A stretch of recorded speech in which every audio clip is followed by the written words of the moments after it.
मेरे गुरु महेश्वर शिव को मेरा प्रणाम है। इस कालखंड के प्रथम शिव के शिष्य, हम सबों के परम आदरणीय वरेण्य गुरु भ्राता साहब श्री के चरणों में मेरा प्रणाम है। शक्ति स्वरूपा माँ नीलम आनंद जी के चरणों में मेरा प्रणाम है। और धनबाद जिले के इस टुंडी नामक स्थान पे उपस्थित आप सभी गुरु भाई गुरु बहन के चरणों में मेरा प्रणाम। महागुरु महादेव की दया है और उनके इस दया के कारण इस जीवन में, इस जगत में शिव मेरे और आपके गुरु हुए। महादेव के ईश्वर के रूप में सर्वव्यापी और सर्व प्रसिद्ध रूप जगत में पहले से है।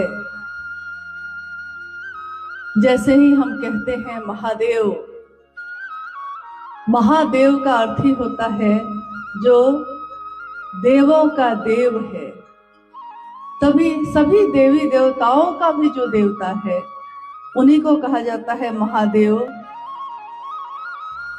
जब हम कहते हैं महेश्वर, तो जो ईश्वरों का भी ईश्वर है, यानी महेश्वर है, मुख्य नियंत्रक है, सबको नियंत्रित करने वाला है, उनको हम पुकारते हैं महेश्वर। शिव ने खुद को शिव नहीं कहा, दुनिया ने ही शिव को शिव कहा। दुनिया ने ही उनको महादेव कहा और दुनिया के लोगों ने ही महेश्वर भी कहा। महादेव के जिस रूप से दर्शन किया, महसूस किया, उसको एक नाम दे दिया। जब देखा कि सब काल के अधीन हैं, सारे लोग काल के अधीन हैं, जिसका जन्म होता है उसकी मृत्यु होती है, जिसके द्वारा कुछ बनाया जाता है एक दिन उसका लय होता है। निर्माण के साथ ही लय की तिथि भी उसी समय तय कर दी जाती है। परंतु एक ऐसी सत्ता है जिस पे काल लागू नहीं होता, इसलिए क्योंकि उनके जन्म का पता नहीं हमें, उनकी मृत्यु का भी पता नहीं। उनके जन्म का नहीं पता कि उनके माता पिता कौन या उनका जन्म कहाँ हुआ, कैसे हुआ, तो दुनिया ने ही उस परम सत्ता को एक और नाम दिया, शंभु, यानी खुद से उत्पन्न हुआ। किसी ने उत्पन्न नहीं किया, जो स्वयं से उत्पन्न हुए। और ये भी कहा कि काल से परे की सत्ता है वो, काल उनके अधीन है, काल भी जपता है शिवः शिवम शिवः शिवम। काल भी जिससे डरता है, काल से सब डरते हैं, लेकिन डर को भी जिससे डर लगता है उसका नाम है महाकाल। वो कौन है? शिव का ही एक रूप। शिव परम सत्ता है। शिव तत्व को आज तक कोई पूरी तरह जान नहीं सका। शिव के शिष्य हुए, शिव के भक्त हुए, परंतु कोई नहीं जान सका कि पूरा का पूरा समग्र स्वरूप शिव का कैसा है। जिसने शिव को जैसा जाना उसने शिव को वही नाम दे दिया। शिव की अवधारणा यानी शिव का स्वरूप क्या है, शिव का रूप क्या है, शिव का तत्व क्या है, इस पे जब भी बात हुई तो सबने कुछ वैसी ही बात की जैसे हम एक कहानी सुनते हैं कि 3 आंखों से अंधे, आंखों से दिखाई नहीं देता था, 3 व्यक्ति जंगल में चले जा रहे हैं।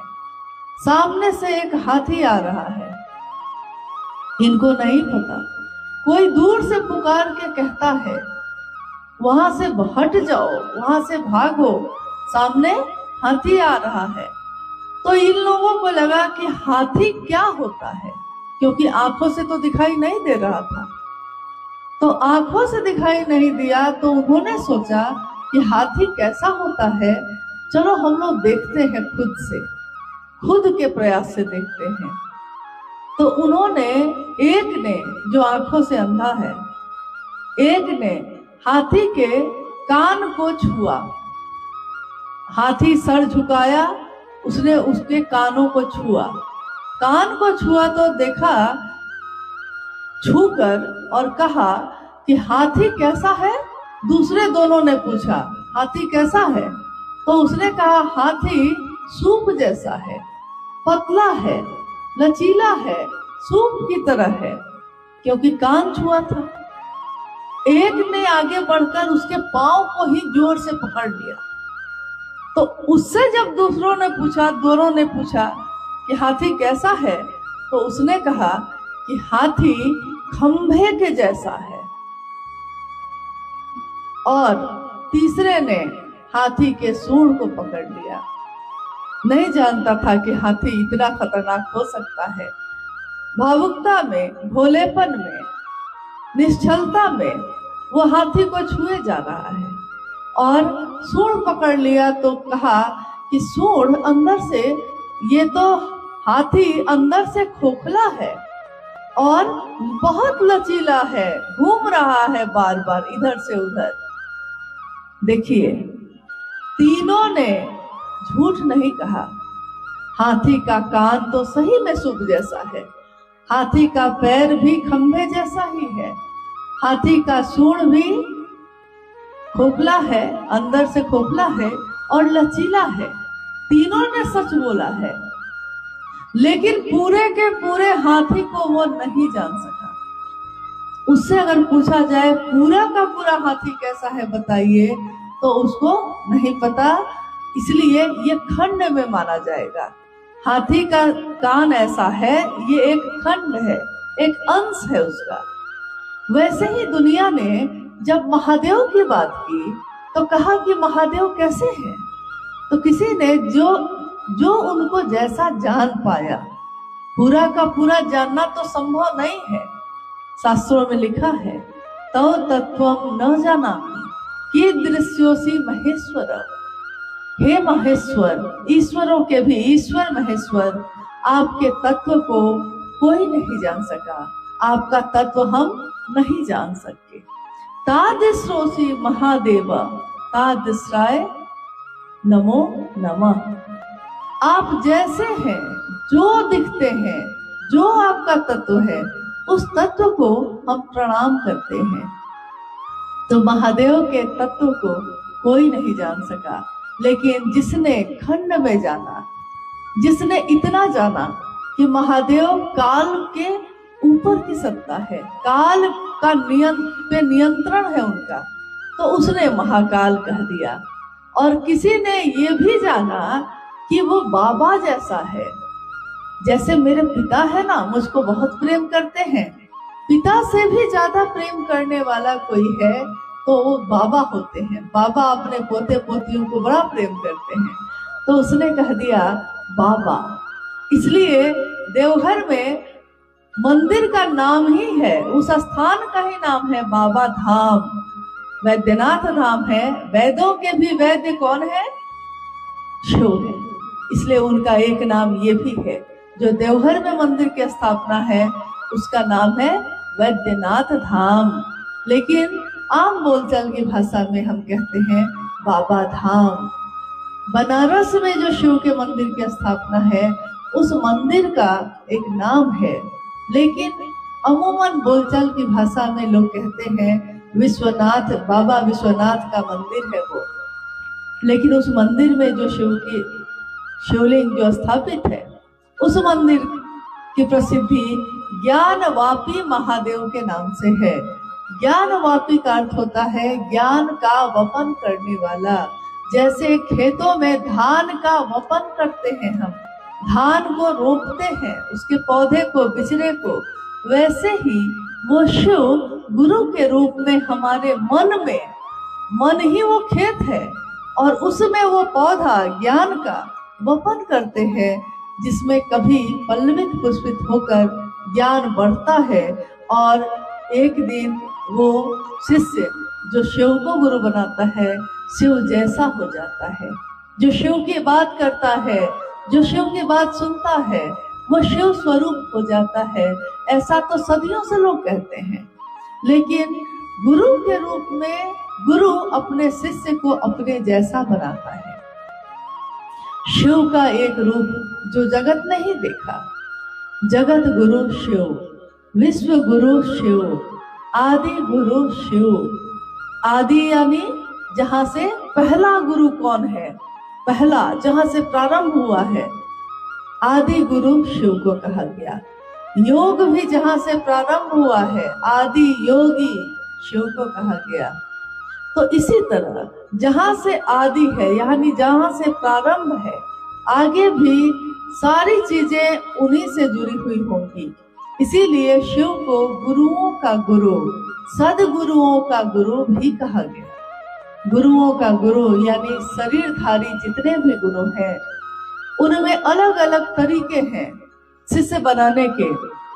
कोई स्पर्श से बनाता है, जो शरीर में है तो वो छूकर अपने मस्तिष्क को, आपके मस्तिष्क को छूकर शिव का आवेश पैदा करता है, तो वो गुरु भी शरीर में रहते हुए शिव की तरफ लेकर जा सकता है। कोई साधना से, कोई आराधना से, कोई मंत्रों का जप करवा कर शिव का आवेश पैदा करता है, ईश्वर का आवेश पैदा करता है, ईश्वर से जुड़ाव स्थापित करता है। साधना उपासना से भी कोई शिष्य के शरीर में ही प्रवेश कर जाता है, कोई मन की भूमि पे ही प्रवेश कर जाता है। परंतु शरीरधारी गुरुओं की एक सीमा है, इसीलिए उन्होंने नियम बनाए। नियम अलग अलग, हर गुरु के अलग अलग नियम हैं। कोई कहता है प्याज लहसुन छोड़ के आना होगा, कोई कहता है गृहस्थ आश्रम छोड़ के आना होगा, कोई कहता है कि ब्रह्मचार्य का व्रत का पालन करना होगा, आजीवन विवाह नहीं करना होगा, कोई कहता है मांसाहार छोड़ कर आना होगा, कोई कहता है मदिरा छोड़ के आना होगा।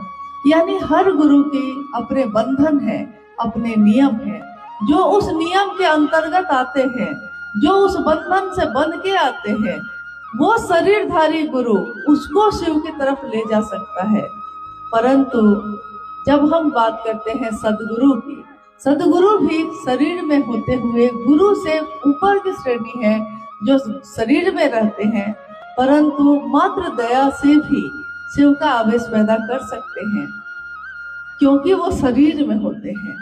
तो उनमें भी एक न एक नियम, एक न एक बंधन, या पसंद या नापसंद होगा ही होगा। तो बंधन तो है ना, यहाँ भी है। जब हम बात करते हैं जगत गुरु की, जगत गुरु शिव, जैसे ही हम कहते हैं जगत गुरु शिव, वैसे ही स्पष्ट है कि जगत के गुरु किसी को अपना शिष्य बनने से नहीं रोक सकते। इसीलिए एकमात्र शिव एक ऐसी सत्ता है जहां देवता भी आराधना करते हैं, नर और नाग लोक के लोग भी आराधना करते हैं, राक्षस भी जिसकी आराधना करके वरदान प्राप्त करते हैं। एकमात्र ऐसी सत्ता जो भेद नहीं करती, जो वर्गीकरण नहीं करती, जो आपस में बांटती नहीं है, बटे हुए सभी लोगों को एक करती है। हम जब धरती पे आए हैं, जब आते हैं, पैदा होते हैं, हमको कहाँ पता, उस बच्चे को कहाँ पता होता है कि हम किस जाति के हैं, किस धर्म के हैं। हम जो बड़े हैं उसको समझाते हैं कि तुम इस जाति के हो, तुम इस धर्म के हो, परंतु कोई ये नहीं समझाता कि तुम इंसान भी हो। एक इंसान बनना है हमको पहले। जाति हमने बनाई है, ईश्वर ने नहीं बनाई, शिव ने नहीं बनाई, धर्म भी हमने बनाए। इसीलिए आपने अक्सर सुना होगा कि लोग कहते हैं मैं सनातनी हूँ। इसका अर्थ यह होता है कि जो हजारों साल से जिस चीज को धारित करके चल रहा है, कौन है वो? जो जंगल और पहाड़ों में जो वृक्षों की पूजा करते हैं, जो नदियों की पूजा करते हैं, जो सूरज और चांद की पूजा करते हैं, वो सबकी पूजा करते हैं। और आश्चर्य की बात यह है, बाकी सब भी इसी की पूजा करते हैं, परंतु भेद बना के चल रहे हैं। एक सत्ता ऐसी है जगत गुरु शिव की, जहां जाकर सारे भेद खत्म हो जाते हैं, और वो है उनका गुरु का स्वरूप। शिव गुरु के रूप में अनुग्रह भाव से, अपने दया भाव से जीव को शिव बनाते हैं। उनका दया का भाव हमने सुना है, आपने भी सुना होगा कि जब कोई गुरु होता है, जब कोई शिष्य होता है, तो कोई परंपरा होती है दक्षिणा की और दीक्षा की। गुरु दीक्षा देते हैं, शिष्य दक्षिणा देता है। दोनों दी और छ से ही बने हैं, इसी धातु से बने हैं। परंतु जब हम कहते हैं दीक्षा, गुरु से दीक्षा ली है आपने, तो हम कहते हैं कि हाँ हमने ली है। किससे ली है? तो हम कहते हैं महादेव से ली है। तो लोग हंसते हैं, कहते हैं महादेव तो शरीर में नहीं है, तो महादेव जो शरीर में नहीं है वो दीक्षा कैसे देगा? दीक्षा का अर्थ होता है दीप ज्ञानम छायते पापम। दीप का जो ज्ञान का दिया जलता है, पाप का क्षय होता है। तो ज्ञान का दिया कहाँ जलता है? क्या मेरे इस हाथों में जलता है, या मंदिर में जलता है, मेरे घर में जलता है? ज्ञान का दिया मेरे मन में जलता है। तो ज्ञान का दिया जब मन में जलता है तो पाप का क्षय अपने आप होता है, यानी अंधेरे का। आपने कभी सुना है किसी दुकान में टॉर्च मिलता हो अंधेरे का? टॉर्च बिकता है मतलब कि रोशनी लाने के लिए। कोई बल्ब जला है अंधेरा लाने के लिए? नहीं, अंधेरा है, बल्ब जलाया है हमने रोशनी लाने के लिए। और अगर हमारे आपके हाथों में रोशनी आएगी, मेरे मन में रोशनी आएगी, तो मन में रोशनी लेकर वो व्यक्ति जहां भी जाएगा उसके साथ क्या जाएगा? अगर आपके हाथ में दिया हो और आप अंधेरे रास्ते पे चले जा रहे हैं, तो आपके हाथ का दिया दूसरों को अंधेरा देगा या रोशनी देगा? रोशनी देगा, क्योंकि आप रोशनी लेकर चल रहे हैं।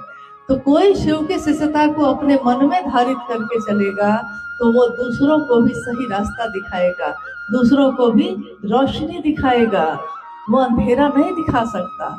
तो दीक्षा जब महादेव से लेने की बात होती है तो साहब श्री ने कहा कि शिव की दया ही उनकी दीक्षा है। शिव की दया क्या करती है? शिव की दया हमारे मन में ज्ञान का अंकुरण पैदा करती है, ज्ञान पैदा करती है। और महादेव की दया जब मन में एक विचार के रूप में प्रवेश करता है, याद करिए कि अगर हम में से जितने भी लोग यहाँ हैं, किसी दिन हमने शिव को गुरु माना है कि नहीं? किसी दिन तो माना होगा। उस दिन को याद करिए, अभी इसी पल में, उस समय में अपने मन को लेके जाइए जब आपसे किसी ने कहा होगा कि भैया दीदी महादेव को गुरु बना लीजिए। आपने शायद दुख में होने के कारण महादेव को गुरु बनाया होगा, या उसकी बात अच्छी लगी होगी इसलिए बनाया होगा। परंतु जिस समय आपने शिव को गुरु बनाया होगा, आपने जैसे ही कहा होगा हाँ आज से मैं शिव का शिष्य बनूंगा, और किसी ने आपके नाम की घोषणा की होगी, अभी आप अपने मन को उस पल में लेके जाइए। किसी ने सामने खड़े होके ये कहा होगा कि आज से बहन अमुक ने शिव को अपना गुरु बनाया है, इनके नाम की घोषणा शिव के अंतरिक्ष साम्राज्य में दर्ज की जाती है, और सारे लोग ने कहा होगा जागा जागा महादेव। आपने महसूस किया होगा कि एक ऊर्जा का संचरण आपके मन में प्रवेश करता है उसी समय। ये महसूस आप सबने किया होगा, क्योंकि कहा जाता है कि अपने दिल से जानिए दूसरे का हाल। तो मेरे साथ ऐसा हुआ था, जिस समय मेरे नाम की घोषणा शिव के शिष्य के रूप में हुई थी, उस समय मेरे मन प्राण में लगा जैसे हजारों रोशनी प्रवेश कर गई है। तो मुझको लगता है कि सबके साथ ऐसा ही होता होगा, और वो शिव की ऊर्जा का संचरण मानव तन में हो रहा है। धीरे धीरे। सूक्ष्म चीजों का संचरण मन में होता है, स्थूल चीजों का संचरण संभव नहीं होता, इसलिए हम उनको इन आंखों से देख पाते हैं। सूक्ष्म चीजें, हवा है सूक्ष्म है, दिखाई नहीं देती, मिट्टी स्थूल है, दिखाई देती है, लेकिन हवा से ही, वायु से ही हमारे प्राण चलते हैं। हम सांस लेते हैं, हम सांस छोड़ते हैं, हमारे प्राण चलते हैं। वायु सूक्ष्म है, दिखाई नहीं देती, परंतु सारे जगत के प्राण को चलाने वाली वही है। शिव भी दिखाई नहीं देते, परंतु उनकी दया का संचरण मेरे आपके मन में प्रवेश जिस समय करता है, वही शिव की दया है, वही शिव की दीक्षा है। दीक्षा यानी प्रारंभ करना, मन में विचार का प्रारंभ होना, यही दीक्षा है। जब कोई गुरु है, दीक्षा दिया उसने, तो मंत्र भी देता है। देखिए, साहब के सांसों पे नमः आया और शिवाय उतर गया सन 1975 में। यानी शिव ने साविधि विधि के साथ अपना महामंत्र अपने शिष्य को दिया। कहीं शरीर में नहीं आए, तस्वीरों में जो दिखते हैं वैसे भी नहीं आए, जो सोचा था साहब ने वैसे भी नहीं आए, लेकिन वायु के झोंके के साथ उनकी सांसों पे समा गए। नमः आया शिवाय उतर गया। इसीलिए साहब श्री ने शिव को प्रणाम करने के विधा जो तीसरा सूत्र के रूप में हमारे पास है दिया, कि शिव को प्रणाम करने की सर्वोत्तम विधि है, शिव शिष्यों के लिए सर्वोत्तम विधि है अजपा जप। अगर वो सांस पे नमः के साथ सांस अंदर और शिवाय के साथ बाहर, मन में महादेव का जो भी ध्यान आता हो उस ध्यान को करके, जो मन में आए, तस्वीर आए, शिवलिंग आए, रोशनी आए, शून्य आए, जो मन में आए उसी का ध्यान करके महादेव को प्रणाम कर लीजिए। यही महादेव के लिए हमारी कृतज्ञता है। गुरु की दक्षिणा भी है, क्योंकि जब कोई शरीर में गुरु होता है तो दक्षिणा के रूप में हम लोग वस्तु देते हैं, सामान देते हैं, कपड़ा देते हैं, पैसा देते हैं, फल देते हैं, गहने देते हैं, बिस्तर देते हैं, पलंग देते हैं, घर बना के दे देते हैं, खेत दे देते हैं। यानी गुरु शरीर में है तो जो मेरे पास है उसमें से जो मुझको अच्छा लगे मैं गुरु को दक्षिणा के रूप में दे सकती हूँ। परंतु जब शिव गुरु होंगे तो उनको दक्षिणा के रूप में हम क्या दे सकते हैं? क्या वो करेगा लेकर चढ़ावा, सब कुछ त्याग के बैठा है, जो सब कुछ त्याग के बैठा है वो हमसे आपसे चढ़ावा के रूप में लेना चाहेगा तो क्या लेगा? तो महादेव को हम शिष्य का भाव दे सके, महादेव से मन ही मन निस्वार्थ भाव से, बिना किसी कामना के, पहला सूत्र में जो हम बोलते हैं, हे शिव आप मेरे गुरु हैं, मैं आपका शिष्य हूँ, मुझ शिष्य पर दया कर दीजिए, ये बोलना ही कृतज्ञता है, गुरु की दक्षिणा है। शिव की चर्चा, शिव अच्छे हैं, बहुत सुंदर हैं, कर्पूर गौरम है वो, करुणावतारम है वो, लेकिन यही जो कर्पूर गौरम है, ये जो करुणा के अवतारम शिव हैं, ये जो मेरे गुरु हैं, वो इतने सत्य हैं, इतने सुंदर हैं कि साहब श्री ने कहा कि महादेव की इस सुंदरता को दुनिया में बांटो, लोगों से जाके कहो शिव बहुत अच्छे हैं, शिव आपके गुरु भी हो सकते हैं, शिव जगत के गुरु हैं। वो नहीं कह सकते कि तुम इस जाति के हो, तुम इस धर्म के हो, तुम कुरूप हो, तुम खूबसूरत हो, शिव नहीं कह सकते। शिव नहीं कह सकते कि तुम शाकाहारी हो कि मांसाहारी हो। शिव जैसे हम हैं वैसे ही हमको ग्रहण करते हैं और धीरे धीरे उनके द्वारा उतरा ज्ञान हमारे मन से जो गलत चीजें हैं वो खत्म होती जाती हैं और सही चीजें बढ़ती चली जाती हैं। जिस तरह आग अगर जल रहा हो तो एक हवा ऐसी हम करते हैं जिससे आग बुझ जाती है और एक हवा ऐसी होती है जिससे आग और ज्यादा जल उठती है। महादेव की दया भी शिष्य के कर्मफल के अच्छे बीज को और हवा देकर वृक्ष बनाते हैं। बुरे जो कर्म है, कर्मफल भोगने की बाध्यता है, उसको उन्हीं की दया दग्ध करती है और भोगने की व्यवस्था का संहार भी करती है। महादेव को गुरु मानकर उनको दक्षिणा के रूप में बस हम इतना ही दे सकते हैं कि महादेव ने जो आदेश दिया है, जो कहा है, शिव की बात दूसरों से करें, खुद भी शिव के शिष्य बने, दूसरों को भी शिव का शिष्य बनाए। हम अपने जीवन को चलाने के लिए बहुत सारे काम करते हैं। जीवन को चलाने के लिए जगत है, तो जगत में झूठ भी है, फरेब भी है, छल भी है, परंतु जगत को बेचकर जगत को खरीदने का रिवाज पुराना है। साहब श्री ने हमेशा कहा है, ये जगत को बेचकर जगत को खरीदने का रिवाज पुराना है। शिव को बेचकर जगत को मत खरीदना, क्योंकि शिव के शिष्य ऐसा नहीं करते, शिव के गण ऐसा नहीं करते, शिव के लोग ऐसा नहीं करते।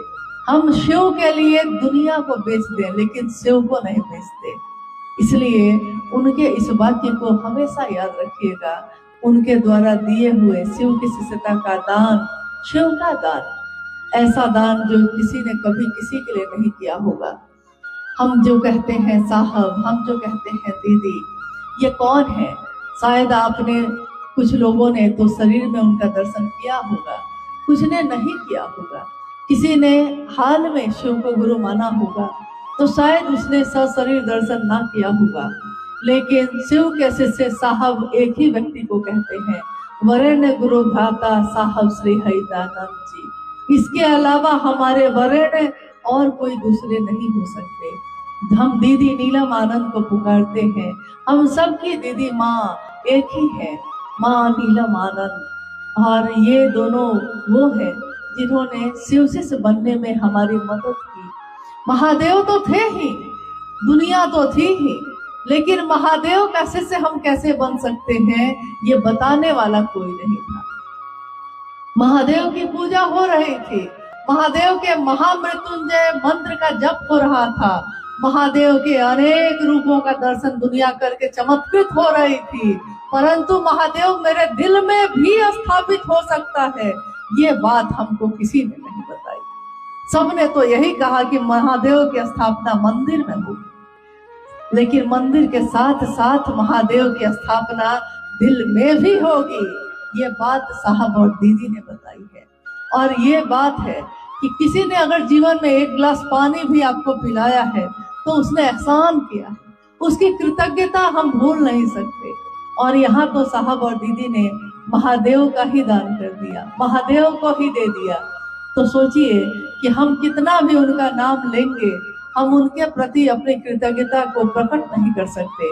हम नहीं बता सकते कि उन्होंने क्या दिया है।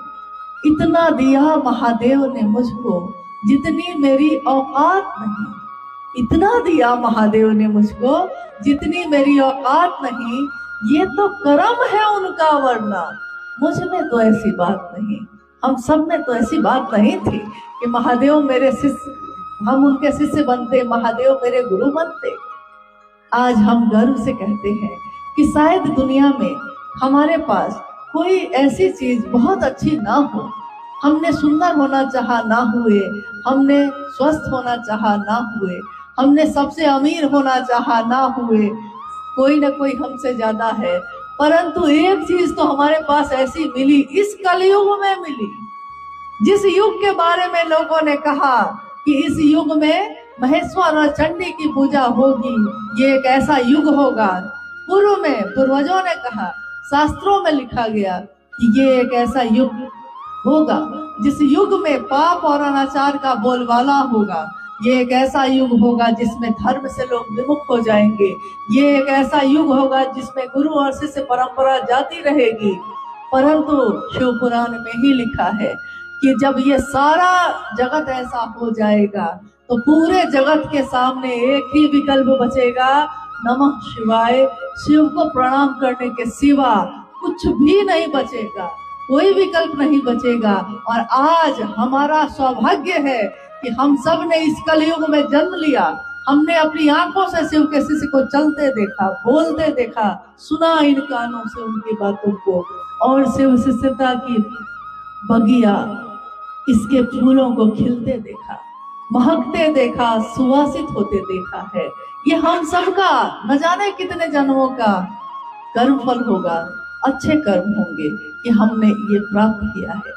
हमारे बाद आने वाली पीढ़ी कहानियां सुनेंगी, लेकिन हमने उन कहानियों को जीवंत होते देखा है। आज घर घर में शिव शिष्यता का दिया जल रहा है, हर घर में शिव चर्चा हो रही है, चर्चा की आवाज आती है, कहीं से गुजरिए। हम लोग आ रहे थे तो रास्ते में भी, कल जब हम लोग रांची से आ रहे थे, रास्ते में भी माइक पे शिव की चर्चा की आवाज सुनाई दे रही थी, चर्चा वहां हो रही थी और दिल हम लोग का खिल रहा था। कहते हैं ना, गाने तो बहुत बने, एक तू ना मिला महादेव ना मिले, एक तू ना मिला सारी दुनिया मिलेगी भी तो क्या है, मेरा दिल ना खिला सारी बगिया खिलेगी भी तो क्या है। सारी बगिया में फूल खिले भी जाए तो क्या है अगर मेरा दिल ना खिला। और जैसे ही हम सुनते हैं महादेव की बात, हमारा दिल खिल जाता है, हम खुश हो जाते हैं, हम ढूंढ के उस जगह पे जाते हैं जहाँ शिव की बात होती है। नहीं, साधुओं से ये धरती आज भरती जा रही है। साधु मन होता है, शरीर के कपड़े नहीं होते। कोई गेरुआ कपड़ा पहन भी ले तो क्या वो साधु बन जाएगा? बन तो जाएगा, हो नहीं पाएगा। होना बड़ा मुश्किल है, बनना थोड़ा आसान है। कोई डॉक्टर का कपड़ा पहन के डॉक्टर बन सकता है, डॉक्टर होने के लिए लंबी प्रक्रिया है। कोई वकील का कोट पहन के वकील बन के तस्वीर खिंचवा के दीवार में टंगवा सकता है कि मैं तो वकील के रूप में हूँ। वकील का रूप बनाना आसान है, वकील होना बड़ा मुश्किल है। तो उसी तरह शिव के शिष्य का रूप बनाना आसान है, शिव शिष्य होना आसान नहीं है। ये एक लंबी प्रक्रिया है, सतत प्रक्रिया है। जिस तरह एक बूंद बूंद पानी भी पत्थर पे गिरता है और पत्थर पे, कठोर पत्थर पे छेद कर देता है, हमारे आपके द्वारा निरंतर शिव से मांगी हुई दया हमारे मन में शिव का आवेश पूरी तरह जागृत कर देती है। पत्थर जैसा हमारा जीवन एक दिन महादेव महादेव करता है। और आज का ये कार्यक्रम भी जो यहाँ के स्थानीय गुरु भाई गुरु बहनों ने रखा, टुंडी काफी अंदर के तरफ है और ग्रामीण इलाका है ये, लेकिन साहब ने हमेशा कहा कि घर घर में जाकर ये बात कहनी है। तो हम ये नहीं कह सकते कि सिर्फ शहर में ही जाना है और गांव में नहीं। गांव क्या, जंगल और पहाड़ पे भी जाना हो तो शिव के शिष्य जाते ही हैं और जाना चाहिए। भीड़ जमा करना हमारा मकसद नहीं होता। भीड़ जमा हो भी जाए तो क्या होगा, एक दिन कुछ घंटे की भीड़ हो भी जाए तो क्या होगा। अगर 5 आदमी भी उसमें शिव शिष्यता की रोड ना चल पाया तो क्या फायदा हुआ उस भीड़ का। लोग जितने भी हों लेकिन शिव की तरफ चल सके, इसी के लिए कोई कार्यक्रम भी आयोजित किया जाता है। आज का ये कार्यक्रम भी इसीलिए आयोजित है। आइए हम लोग कुछ जिज्ञासाओं पे बात करने की कोशिश करते हैं। जब भी हम कोई काम करते हैं, अपने जीवन में किसी चीज को धारित करते हैं, तो कुछ अच्छे अनुभव भी होते हैं, कुछ बुरे अनुभव भी होते हैं, कुछ मन में प्रश्न भी उठते हैं और कुछ प्रश्नों के उत्तर भी अपने आप मिल जाते हैं।